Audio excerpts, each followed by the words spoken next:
Storage on a small boat. So I've made quite a few storage modifications here on board to increase or at least better organize a lot of my storage.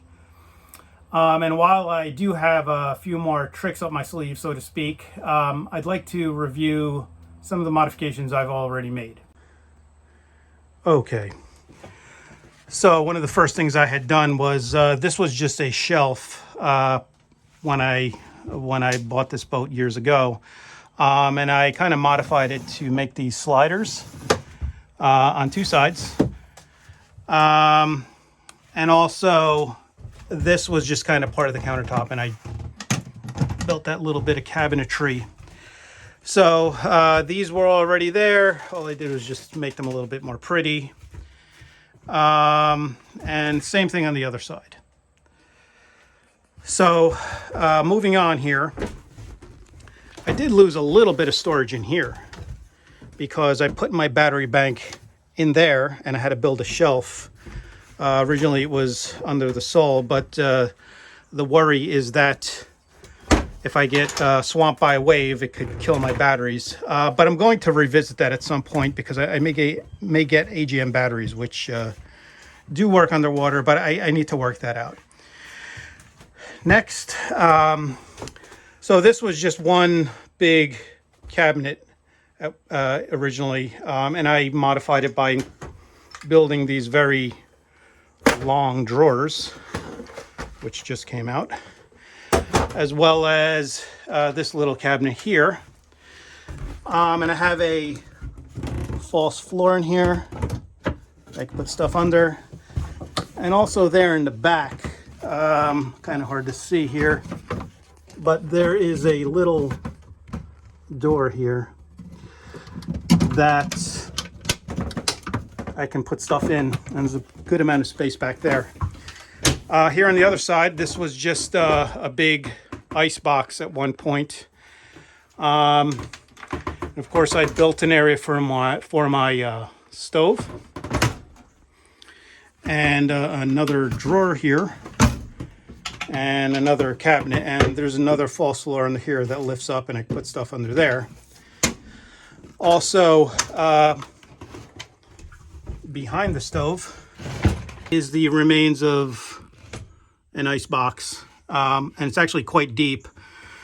I did insulate that after I tore everything out, and it does hold quite a bit, but I'm probably going to have a standalone refrigerator, so I'll probably just use this for extra storage. Moving forward, the original hanging wet locker, I built all these shelves in here, and this one I put a little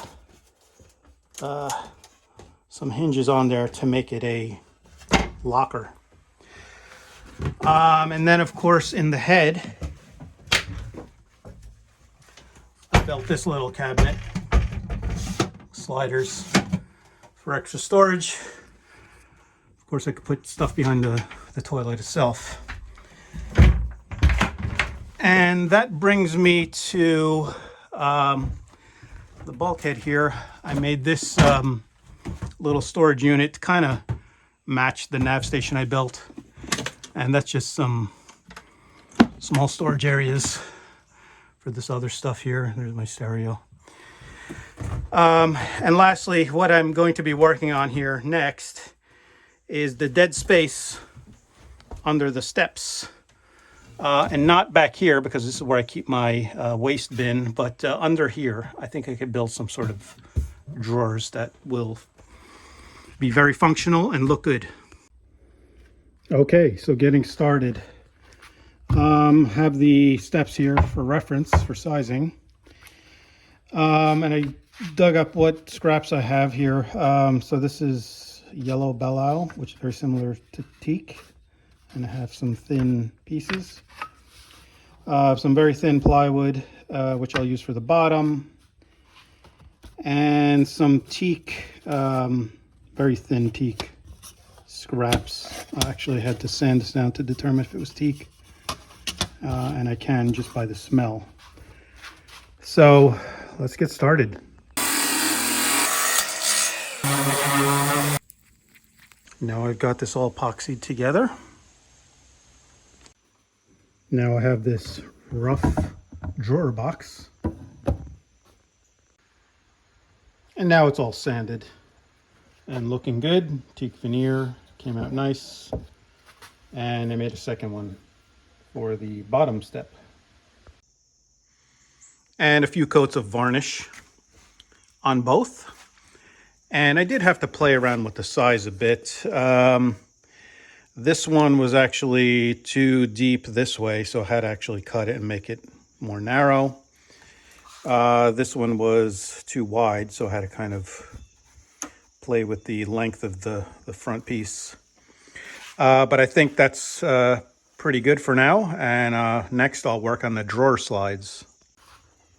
And here's what I'm thinking about for a slide. So I have a piece of wood, it's oak, with a slot in it. This little square piece, and this slides in there pretty freely. I'm going to epoxy this to the side of the drawer and then screw this to the bottom of the step, and maybe apply a little bit of candle wax to keep it sliding freely. But let's see how this comes out in the real world. And there we have it. So I have epoxied the slides to the respective pieces, and used the soap to do the lubrication, and it really works well, as you can see. Also, when I was epoxying these, I used a little cardboard shim to maintain a little gap between the drawer and the step, so it doesn't bind up. And finally, I've installed these shiny brass latches. But normally they have this sort of catch on them, but because I wanted the drawer to be recessed, I was able to find a little brass plate instead. So time to go in the boat. And there we are. These came out much better than expected.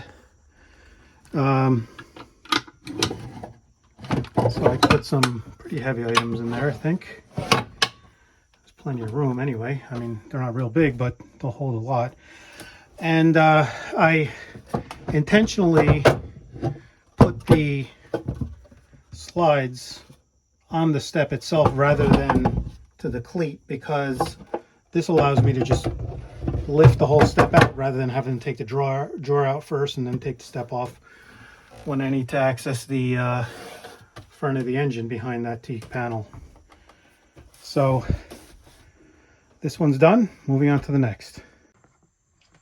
Moving ahead here to the chain locker. So several years ago, before I launched this boat, I actually put a floor inside the chain locker and a drain out the side of the top side of the hull. Before the maiden voyage, I did not have a good feeling about that because it was untested. So I ended up closing it back up, installing a regular drain at the bottom, and covering the hull, or fiberglassing the hull, and re-gel coating. And that brings us to today. So last time I bedded the back of this with 4200, but it does leak. In fact, water comes right underneath here, and there's a little bit of damage to the teak plywood there that I'm going to have to address. So the plan is to take this off, clean it up, and then see about tabbing, fiberglassing it to the hull flange that's behind here, and see if that makes it waterproof. Okay, got those screws out, and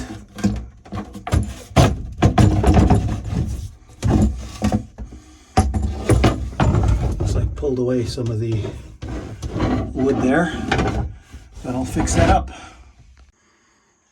Okay, did a little bit of epoxy repair here where it was all peeling, and put on a thick layer of thickened epoxy for extra protection. This is hidden by the cushion anyway. And then gave it another coat of varnish just to make it look good. Okay, so digging around a little bit, I was able to determine that the leak, which I previously thought was coming from behind the bulkhead, was actually coming from a hole in the fiberglass flange here, and also one here. So I cleaned that up and just put some epoxy on it and sealed it up real well. And next I've decided not to tab the bulkhead to the flange there, but instead I'm going to just screw it back in and rebed it with 4000 this time rather than 4200, which would not pull away the back of the wood if and when that needs to be removed. Okay, so now that's been bedded on with 4000, 3M 4000, and ready to go. Okay, and now for the door, or the cover to the chain locker. Revarnished it, looks good. On the inside, I did put this rubber seal on here several years ago. I was never able to test the waterproofness of that because whenever I would try to test it by plugging up the drain in there, water would just come out underneath. So hopefully that's been rectified, and I'm going to install this right back in. And there is the completed chain locker, bulkhead, and cover. So I'm wondering if I should do a little bit of customization here. I've been kind of putting this off and going back and forth on whether I wanted to do this. I mean, that little door is kind of like a blank canvas in terms of woodworking. So let's see what I come up with. And here's what I was thinking. Just a round part of this inlay. This is actually the back. Placed in the center here of the cover. But honestly, I think I'm going to hold off on doing that for now. I love woodworking, but I have a lot of these in the boat already, and I don't want to kind of overdo it. So for now, I'm going to hold off, and I'm going to call the chain locker complete.